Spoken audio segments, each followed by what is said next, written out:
আবারও আলোচনায় আফগানিস্তান। তবে এবার ভালো খবরের শিরোনামে সুনাম কুড়াচ্ছে তালেবান শাসিত দেশটি। হাজিদের কাছ থেকে নেয়া যেসব অর্থ বেঁচে গেছে সেগুলো ফেরত দিচ্ছে দেশটির সরকার।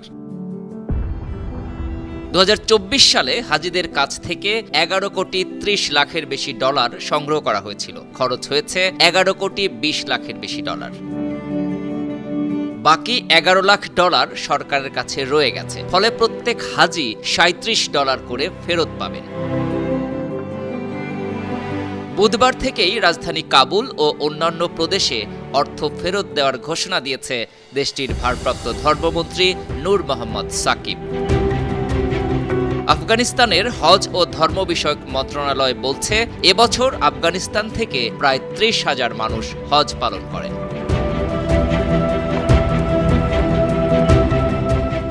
আন্তর্জাতিক ডেস্ক 52 নিউজ।